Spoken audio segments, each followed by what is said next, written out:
Haleluya. Senang sekali pagi hari ini kita ada lagi di rumah Tuhan. Sepekan ini kita menikmati masa liburan sehubungan dengan Idul Fitri. Saya melihat wajah-wajah yang penuh ceria. Hari ini kita boleh berkumpul di tempat ini untuk kita menikmati kebenaran firman Tuhan. Bulan ini adalah bulan kasih karunia. Di bulan yang sama ini kita akan merayakan kematian dan kebangkitan Tuhan kita, Yesus Kristus. Itulah sebabnya tema yang baru kita akan pelajari sepanjang bulan ini adalah belajar, memahami dan mengenal kasih karunia Tuhan.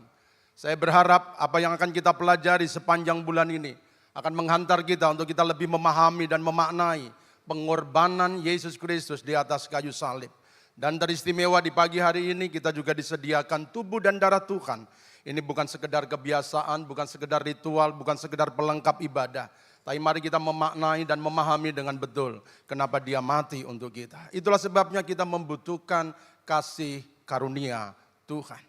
Nah, firman Tuhan pagi hari ini saya ingin melanjutkan untuk kita belajar menjalani hidup dengan bijak. Dan sekarang kita memasuki pada seri yang keempat, menjalani hidup dengan bijak. Nah, saudara-saudaraku yang dikasihi oleh Tuhan, di hari-hari terakhir ini penting bagi kita setiap orang-orang percaya untuk menjalani hidup ini dengan bijaksana. Karena Alkitab berkata bahwa di hari-hari terakhir kejahatan akan merajalela, kejahatan akan bermakin tambah besar. Itulah sebabnya orang-orang percaya perlu memiliki hati yang bijak supaya perjalanan kita diperkenan oleh Tuhan. Dan pada seri yang keempat ini, maka tema yang saya angkat adalah hidup dalam kasih karunia Tuhan. Hidup dalam kasih karunia Tuhan. Kita tidak bisa lepas dari kasih karunia Tuhan. Setiap kita butuh kasih karunia Tuhan. Tanpa kasih karunia Tuhan, tidak ada orang yang mampu bertahan sampai pada hari ini. Rasul Paulus berkata bahwa sebagaimana aku ada pada hari ini, itu karena kasih karunia Tuhan. Kalau Bapak Ibu dan kita semua yang hadir pagi hari ini, kita dapat beribadah di tempat ini, kita dapat berkumpul memuji dan menyembah Tuhan. Itu bukan karena kekuatan kita, bukan karena kehebatan kita, bukan karena kemampuan kita. Itu karena kasih karunia Tuhan. Berapa minggu yang lalu, 1 minggu yang lalu, seorang anak Tuhan mengundang kami untuk datang ke RSI. Tolong doakan. Dan kami datang dengan istri, dengan Pak Melki, dan kondisinya ada di ICU. Saya melihat keadaannya sangat lemah. Saudara-saudaraku yang dikasih, dan malam harinya dia pulang. Jangankan untuk hal-hal yang besar, bahkan untuk mengambil nafas pun orang butuh kasih karunia Tuhan. Kalau kita bisa menarik nafas, kita bisa melepaskan nafas, itu juga karena kasih karunia Tuhan. Tanpa kasih karunia Tuhan, kita tidak mungkin dapat menjalani hidup ini. Orang yang bijak akan menjalani hidup ini bukan didasarkan kepada kemampuan dan kekuatan diri sendiri, tetapi didasarkan kepada kasih karunia Tuhan. Itulah sebabnya setiap bangun mintalah kasih karunia Tuhan. Supaya hari-hari yang kita jalani bukan didasarkan kekuatan kita. Tetapi ada kasih karunia yang mengontrol kita. Ada kasih karunia yang membimbing kita. Ada kasih karunia yang menuntun kita. Apa saja yang kita perbuat, apa saja yang kita lakukan, semuanya digerakkan dan didorong oleh kasih karunia Tuhan. Itulah sebabnya mari kita bersyukur untuk pagi hari ini buat setiap kasih karunia. Kalau kita sehat itu kasih karunia-Nya. Kalau kita kuat hari ini itu kasih karunia-Nya. Kalau saudara bisa menikmati hal-hal yang menyenangkan, itu juga kasih karunia-Nya. Bahkan ada di antara saudara hari-hari ini, saudara sedang mengalami masa-masa yang berat, dalam keadaan yang terpuruk, ada kesulitan, ada tantangan, ada penderitaan. Tetapi di tengah-tengah penderitaan, saudara mampu bertahan, saudara kuat di dalam Tuhan. Percayalah, itu karena kasih karunia Tuhan. Oleh sebab itu bersyukurlah untuk kasih karunia Tuhan. Bukan hanya pada masa-masa yang menyenangkan, tapi di masa-masa yang tergelap sekalipun selalu ada kasih karunia yang dinyatakan buat kita. Nah, saudara-saudaraku, saya ingin mengajak kita untuk kita memahami kasih karunia dari sebuah kisah yang disampaikan oleh Injil Yohanes pasal yang ke-8 ayat 1 sampai yang ke-11. Cukup panjang, tapi saya ingin membaca ayat-ayat ini supaya saudara bisa memahami seluruh kisah yang terjadi. Yohanes pasal yang ke-8 ayat 1 sampai yang ke-11, demikian firman Tuhan. Tetapi Yesus pergi ke Bukit Zaitun pagi-pagi benar. Ia berada lagi di bait Allah dan seluruh rakyat datang kepadanya. Ia duduk dan mengajar mereka. Maka ahli-ahli Taurat dan orang-orang Farisi membawa kepadanya seorang perempuan yang kedapatan berbuat zina. Mereka menempatkan perempuan itu di tengah-tengah lalu berkata kepada Yesus, "Rabi, perempuan ini tertangkap basah ketika ia sedang berbuat zina. Musa dalam hukum Taurat memerintahkan kita untuk melempari perempuan-perempuan yang demikian. Apakah pendapatmu tentang hal itu?" Mereka mengatakan hal itu untuk mencobai dia supaya mereka memperoleh sesuatu untuk menyalahkannya. Tetapi Yesus membungkukkan lalu menulis dengan jarinya di tanah. Dan ketika mereka terus-menerus bertanya kepadanya, ia pun bangkit lalu berdiri dan berkata kepada mereka, "Barang siapa di antara kamu tidak berdosa, hendaklah ia yang pertama melemparkan batu kepada perempuan itu." Lalu ia membungkuk pula dan menulis di tanah.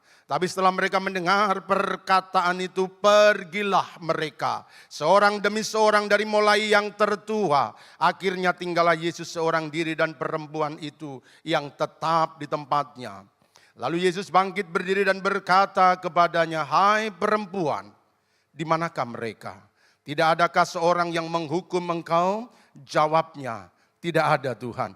Lalu kata Yesus, "Aku pun tidak menghukum engkau. Pergilah dan jangan berbuat dosa lagi mulai dari sekarang." Kisah yang sering kita dengar tentang seorang wanita yang kedapatan berzinah. Dia diseret oleh ahli-ahli Taurat dan orang-orang Farisi, dihadapkan kepada Yesus. Dari kisah ini mari kita akan mempelajari tentang kasih karunia Tuhan.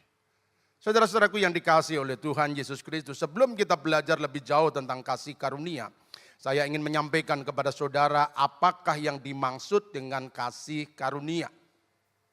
Kasih karunia adalah anugerah pemberian cuma-cuma yang diberikan Tuhan kepada seseorang yang tidak layak untuk menerimanya. Kasih karunia itu adalah pemberian cuma-cuma yang diberikan kepada seseorang, kepada saudara dan saya yang seharusnya tidak layak untuk menerimanya. Saudaraku yang dikasihi oleh Tuhan, minggu yang lalu adalah masa liburan dan di bulan-bulan itu ada yang namanya THR, tunjangan hari raya. Mungkin ada di antara saudara yang menerima THR, tapi THR itu bukan kasih karunia, itu adalah bonus. Karena sepanjang tahun saudara sudah bekerja dan tepat di hari raya saudara mendapat bonus gaji yang ke-13, itu THR. Setiap bulan saudara digaji karena apa yang saudara lakukan sepanjang bulan itu. Tetapi pada hari raya saudara menerima THR. Itu bonus, itu bukan kasih karunia. Karena saudara diberikan, saudara bekerja. Menunjukkan kesetiaan, menunjukkan dedikasi yang tinggi sepanjang tahun. Itulah sebabnya saudara layak menerima THR. Yang terima THR boleh katakan amin? Ternyata tidak banyak. Tidak apa-apa saudaraku. Biar tidak dapat gaji, tapi di dalam Tuhan selalu ada rezeki. Amin. Saudara-saudaraku yang dikasih, kasih karunia itu adalah pemberian cuma-cuma. Bukan karena perbuatan, bukan karena apa yang kita lakukan. Diberikan semata-mata. Itu adalah berkat, itu anugerah, itu kemurahan dari Tuhan kepada kita. Itulah kasih karunia. Dan itulah yang ditunjukkan oleh Yesus Kristus kepada wanita yang kedapatan berzinah. Wanita ini sudah melakukan pelanggaran. Dia sudah menyalahi hukum Taurat. Dia melanggar hukum yang ketujuh. Jangan berzina. Tetapi dia berzina. Dia layak dihukum. Dia layak dirajam. Dia layak dibunuh. Itu aturan. Itu ketentuan. Tapi Yesus memberikan kasih karunia-Nya. Dia dibebaskan. Dia tidak dihukum. Itulah kasih karunia Tuhan. Nah, hari ini saya ingin mengajak kita untuk kita belajar bersama-sama tentang kasih karunia Tuhan. Mari kita akan melihat bagaimana Taurat katakan tentang kebenaran dan apa yang kasih karunia bawa di dalam kebenaran.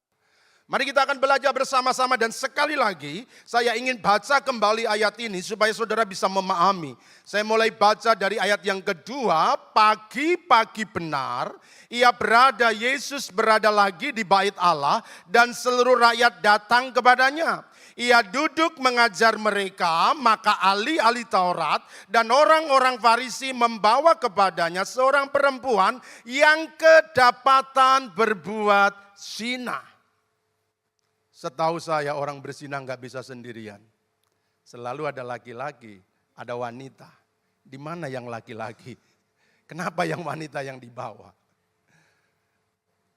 Mereka menempatkan perempuan itu di tengah-tengah lalu berkata kepada Yesus, Rabi, perempuan ini tertangkap basah, jelas-jelas sedang berzina.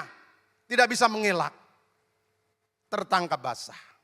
Ketika ia sedang berbuat zina, Musa dalam hukum Taurat memerintahkan kita untuk melempari perempuan-perempuan yang demikian. Apakah pendapatmu tentang hal itu? Ahli-ahli Taurat dan orang-orang Farisi membawa perempuan yang berzina di hadapan Yesus. Dan hukum dikatakan, menurut hukum Taurat, menurut hukum Musa, dia harus dilempari dengan batu. Sekarang, bagaimana pendapatmu? Sekarang bagaimana menurut guru? Dilempari atau bagaimana? Kami menunggu. Saudara-saudaraku yang dikasihi oleh Tuhan Yesus Kristus. Alih-alih Yesus membenarkan dan mengikuti apa yang mereka inginkan. Tetapi Alkitab mengisahkan pada akhirnya. Maka wanita ini menerima kasih karunia. Dia tidak dirajam dengan batu. Dia tidak dihukum, dia juga tidak dibunuh. Dia diberikan kebebasan, dia diberikan pengampunan. Nah, kalau begitu bagaimana kita bisa memahami antara hukum Taurat dan kasih karunia? Yang pertama, bahwa kebenaran hukum Taurat itu didasarkan kepada tindakan manusia. Tetapi kebenaran kasih karunia itu didasarkan kepada tindakan Allah. Secara menurut hukum Taurat, salah atau benar tergantung perbuatan kita. Wanita ini disalahkan karena dia berbuat dosa. Dia dinyatakan bersalah karena dia berzina. Sekali lagi dia melanggar hukum Taurat. Itulah sebabnya dia disalahkan. Itulah hukum Taurat. Taurat menuntut kebenaran berdasarkan perbuatan manusia. Kalau pengen benar, berbuatlah benar. Kalau pengen baik, berbuatlah baik. Karena baik dan benar tergantung apa yang engkau lakukan. Itu Taurat. Kenapa dia disalahkan? Ya karena perbuatannya salah. Kenapa diseret ke hadapan Yesus? Ya karena dia melanggar. Itu Taurat. Taurat kebenarannya didasarkan kepada tindakan manusia. Tetapi kita bersyukur. Karena di samping ada hukum Taurat, Yesus datang untuk membawa kasih karunia. Yohanes pertama ayat 17. Taurat datang dari Musa, tapi anak Allah, Yesus Kristus membawa kasih karunia.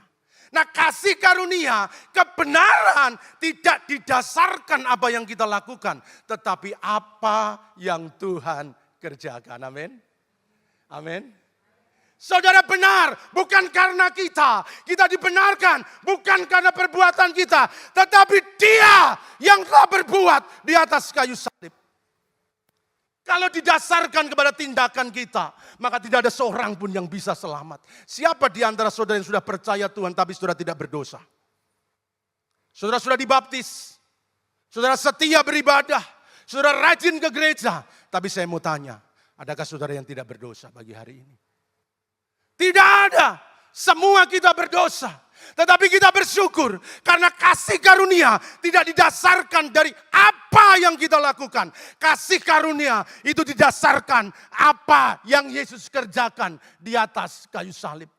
Dia yang memberikan pembenaran, dia yang memberikan pengampunan, dan dia datang untuk memberikan kasih karunia-Nya kepada kita.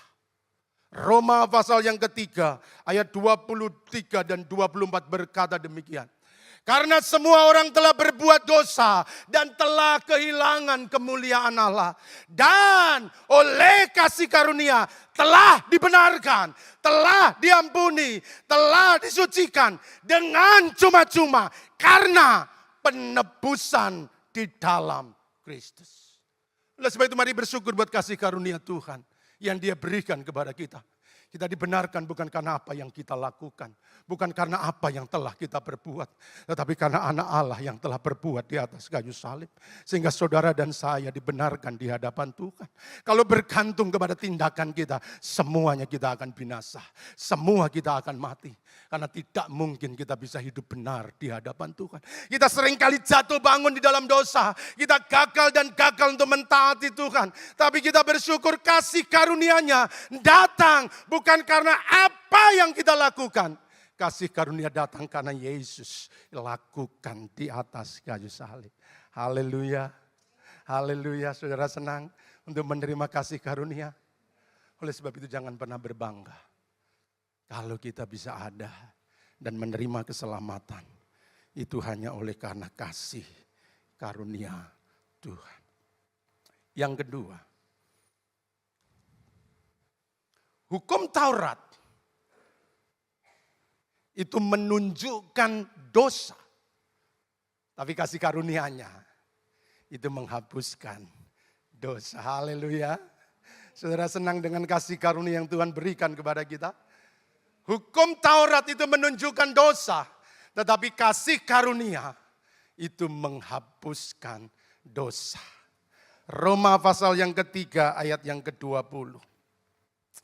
Sebab tidak seorang pun dapat dibenarkan di hadapan Allah oleh karena melakukan hukum Taurat. Perhatikan. Karena justru oleh hukum Taurat orang mengenal dosa.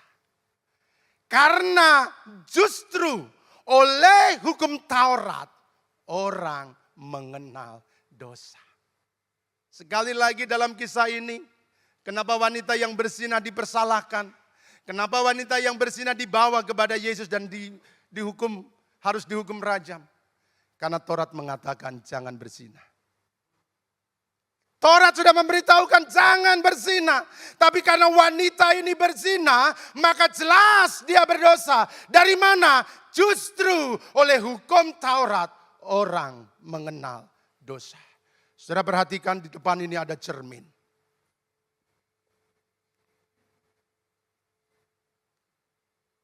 Inilah hukum Taurat. Hukum Taurat itu seperti cermin. Dia menunjukkan apa yang ada di depannya. Saya ada di depan cermin, maka saya terlihat jelas apa yang ada dalam diri saya akan nampak jelas di depan cermin. Kalau ada noda, ada kotoran, ada hal-hal yang tidak baik, semuanya akan jelas. Tetapi cermin tidak bisa membersihkan noda saya. Cermin tidak bisa menghapus kekotoran hidup saya.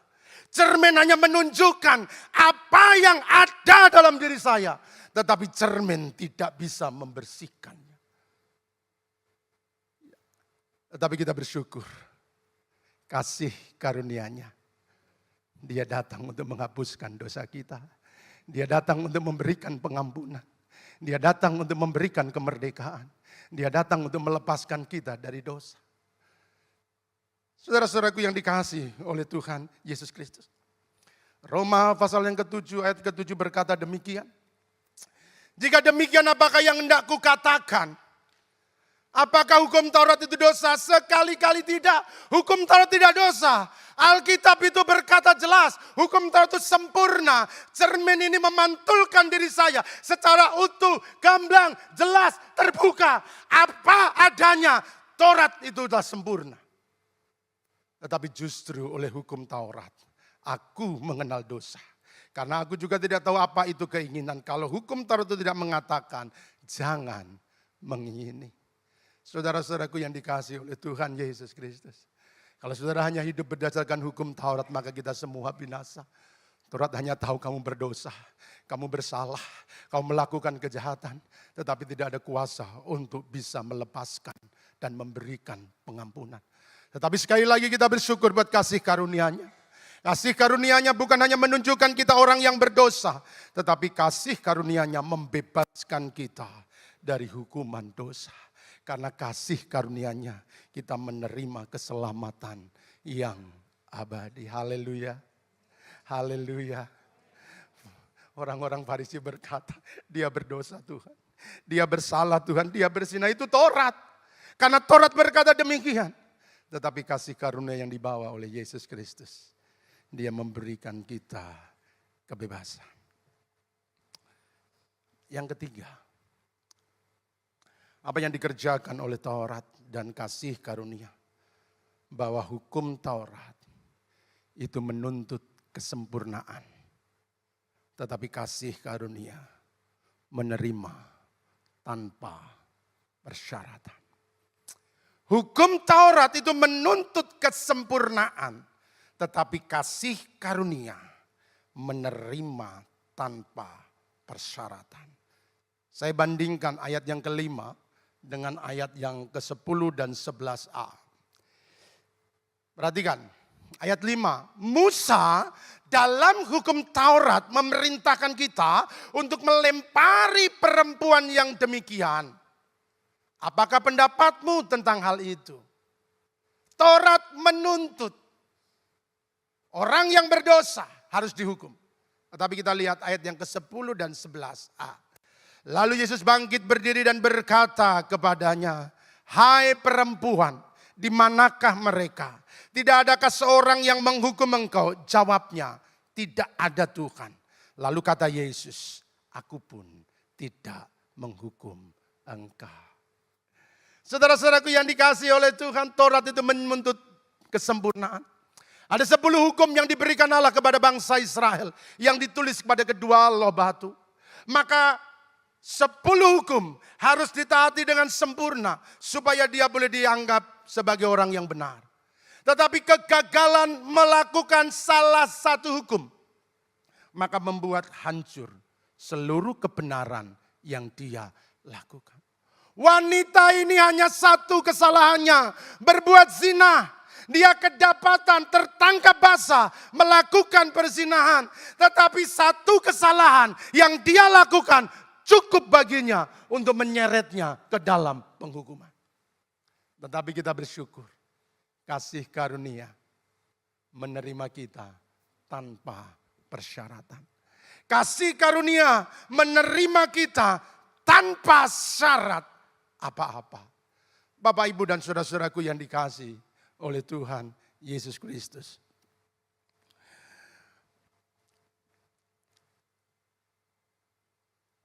Yesus berkata kepada wanita ini, "Di manakah mereka? Adakah yang menghukummu?" Tidak ada. "Dan aku pun tidak menghukum engkau." Saudara-saudaraku yang dikasihi oleh Tuhan. Itulah kasih karunia yang Tuhan berikan kepada kita. Berbeda dengan aturan hukum Taurat yang menuntut kesempurnaan, yang menuntut ketaatan total. Kalau satu gagal, maka semua gagal. Kalau satu dilanggar, maka semua menjadi salah. Tetapi siang hari ini kita bersyukur karena ada kasih karunia yang dibawa oleh Tuhan kita Yesus Kristus. Berbeda dengan Taurat yang menuntut kesempurnaan, tetapi kasih karunia yang dia bawa menerima tanpa persyarat. Dia tidak berkata kepada wanita ini, "Kamu harus berubah, bertobat, aku terima engkau." Enggak, dia masih kedapatan berzina, dia masih berdosa. Tapi Tuhan bilang, "Aku juga tidak menghukum engkau. Pergilah dan jangan berbuat dosa lagi." Tanpa ada persyaratan. Itulah kasih karunia yang ditunjukkan oleh Tuhan kita Yesus Kristus. Firman Tuhan berkata dalam kitab Roma pasal 5 ayat yang ke-8. Akan tetapi kasih Allah telah nyata bahwa dia mengasihi kita saat kita masih dalam keadaan yang berdosa.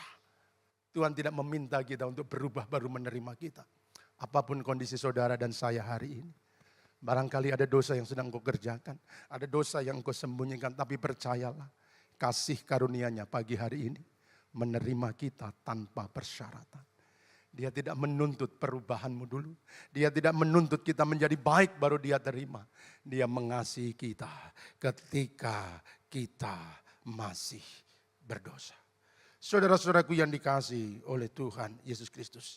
Kasih karunia-Nya menerima kita tanpa syarat. Bahkan saat kita masih berdosa. Itulah sebabnya jangan pernah mau dikalahkan dengan tipu daya iblis. Seolah-olah semua dosa kita membuat Tuhan jauh dari kita. Seolah-olah semua pelanggaran kita membuat Tuhan menjadi kejam kepada kita. Sekali lagi, Taurat menuntut kesempurnaan.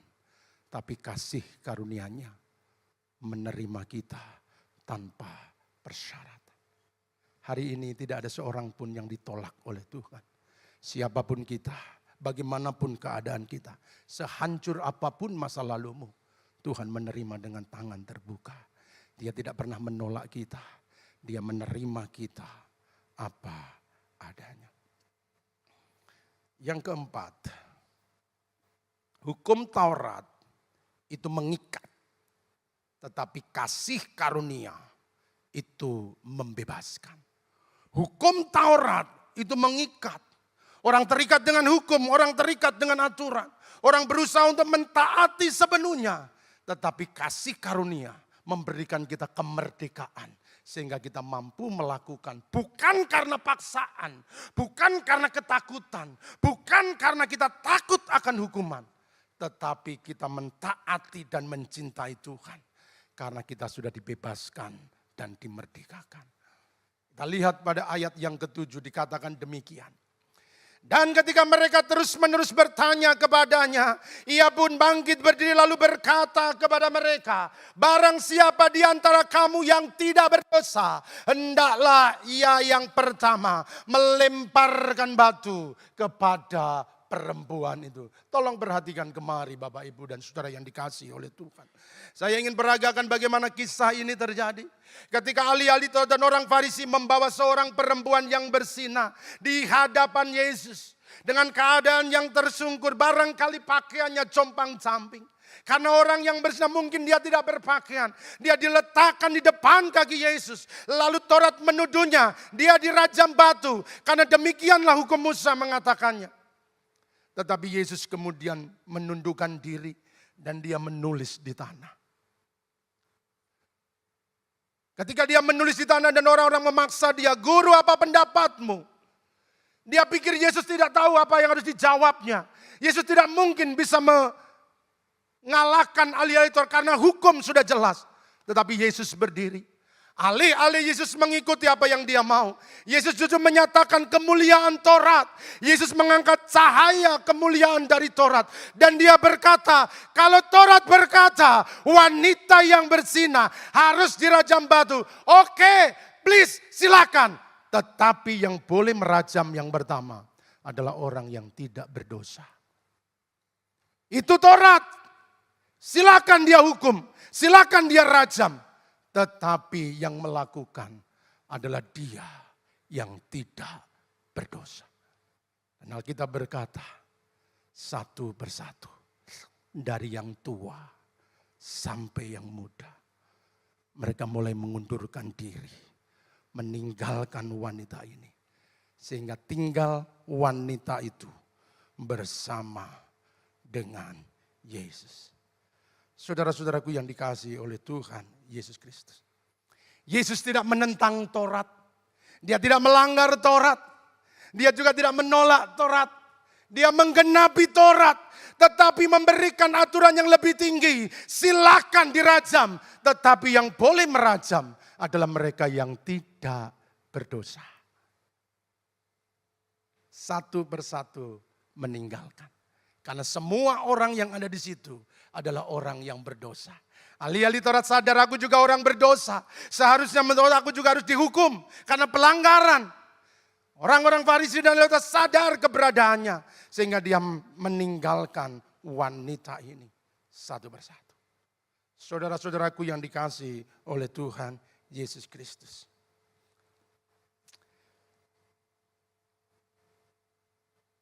Tidak ada seorang pun yang melemparkan batu kepada wanita ini. Dan mari kita melihat kalau begitu, siapa yang layak melemparkannya? Adakah orang yang tidak berdosa pada waktu itu? Siapa satu-satunya orang yang tidak berdosa? Yesus. Yesus sebetulnya bisa. Yang boleh melemparkan adalah dia yang tidak berdosa. Ahli-ahli Taurat dan orang Farisi adalah orang berdosa. Nggak layak untuk menghukum wanita ini. Di tangan mereka memang sudah ada batu. Dia sudah persiapkan ada batu di tangannya. Karena mereka tahu dia layak dirajam. Tapi Yesus berkata, silahkan rajam. Silahkan lempari dengan batu. Tetapi mulai dari yang tidak berdosa. Semua yang berdosa pergi. Dan satu-satunya yang tidak berdosa adalah Yesus. Saudara, perhatikan caption berikut ini. Perbandingan antara orang Farisi dan ahli Taurat. Yang atas adalah orang Farisi dan yang bawah adalah Yesus. Saudara perhatikan, orang-orang Farisi, dia ingin melempari wanita ini dengan batu. Tapi dia tidak bisa. Dia tidak mampu. Karena dia adalah orang yang berdosa. Dia sudah dari rumah, sudah mempersiapkan batu. Ini tepat, ini saat yang baik untuk kita lempari dia di depan Yesus. Tetapi dia tidak bisa melakukannya. Karena dia adalah orang yang berdosa. Tapi apa yang Yesus lakukan? Semua perhatikan. Yesus mampu. Dia tidak berdosa. Dia mampu. Tapi dia tidak mampu.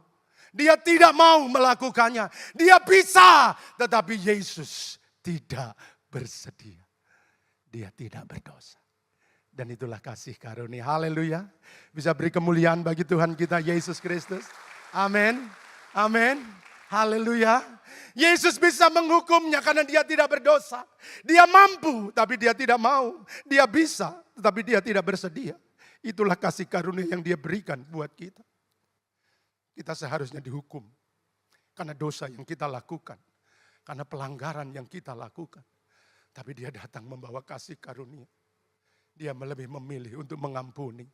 Dia lebih memilih untuk mencintai daripada menjatuhkan hukuman. Karena dosa yang kita lakukan. Dia memilih mati bagi kita. Supaya ada pengampunan dan penebusan yang kita alami. Hari ini kalau kita ada. Itu karena kasih karunia Tuhan. Wanita yang bersinah itu adalah gambaran diri kita. Setiap saudara seharusnya sudah mati karena hukuman. Tetapi kita bersyukur kasih karunia-Nya dinyatakan. Dia tunjukkan pengorbanannya di atas Kalvari. Kalau saudara nanti menerima tubuh dan roti perjamuan, anggur perjamuan, mari ingat kasih karunia Tuhan. Semestinya engkau mampu untuk menghukum aku, tapi engkau enggak mau. Engkau memilih mengampuni dan mencintai daripada menghukumku. Tuhan bisa, tapi dia tidak bersedia. Saya akan akhiri khotbah ini dengan sebuah gambaran. Saya mengundang saudara Canun dan Arsen. Saudara-saudaraku yang dikasihi oleh Tuhan, bagaimana kasih karunia itu dinyatakan. Perhatikan bagaimana kasih karunia itu beroperasi di dalam hidup kita. Satu orang akan berperan sebagai domba. Mana yang cocok jadi domba? Oh. Satu adalah orang yang berdosa. Silakan dikenakan supaya jemaat mengerti saja. Inilah gambaran domba dan orang berdosa. Dalam tata cara keimanan Lewi, maka orang-orang yang berdosa, dia harus datang kepada imam dengan membawa domba. Ini ada orang berdosa dan ini dombanya. Dia akan menghadap dan membawa, silakan digandeng dombanya, jangan sampai lari. Ya, tunggu dulu. Jangan buru-buru nih. Imamnya ada di sini. Kalau ada orang yang berdosa, maka dia harus ambil seekor domba. Dan dia bawa kepada imam. Saudara perhatikan baik-baik. Silakan orang yang berdosa, dia akan menghadap kepada imam. Dia sadar akan kesalahannya. Dia sadar akan dosanya. Itulah sebabnya mereka akan membawa domba. Tapi saudara perhatikan, ketika ada orang yang berdosa datang kepada imam, siapa yang akan diperiksa? Orang berdosa atau dombanya? Siapa yang diperiksa? Yang diperiksa adalah domba yang dia bawa. Maka imam akan mengecek. Oh ya, cocok, tambun besar. Loh betul. Lalu dia akan lihat dari mulai kepala. Apakah ada kudis, ada yang tidak layak. Kalau dia cacat, maka dia harus ganti pulang. Bawa domba yang sehat, domba yang baik. Maka imam akan datang mulai mengecek dari kupingnya. Dia cek matanya, dia cek mulutnya, dia cek seluruh tubuhnya. Kalau itu dipandang layak untuk korban, maka dia akan dikorbankan. Orang yang berdosa tidak diperiksa.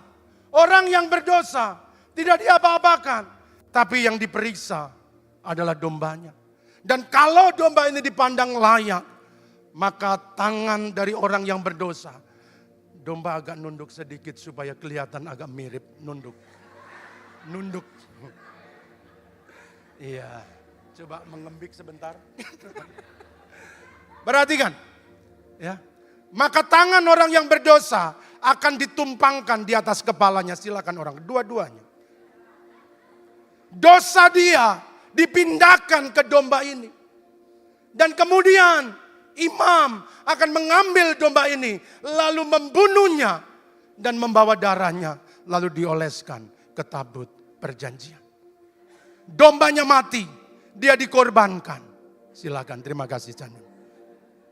Dan orang yang berdosa, dia pergi sebagai orang yang dibebaskan, sebagai orang yang dimerdekakan, dosanya diampuni, dombanya mati, tetapi dia pergi dan dibebaskan. Itulah kasih karunia. Hari ini, siapa anak domba kita? Yesus sudah mati buat saudara dan saya. Seharusnya kita yang harus dihukum. Karena pelanggaran yang kita lakukan. Tapi Bapa gak pernah memeriksa kesalahan kita. Bapa gak pernah periksa dosa-dosa kita. Dia lihat anaknya dikorbankan. Dan dia layak untuk menerima korban dari darah anak domba. Kita dimerdekakan. Dosa kita diampuni. Kita dibebaskan. Karena anak domba sudah mati buat saudara dan saya. Itulah kasih karunia tertinggi yang Tuhan kerjakan buat kita.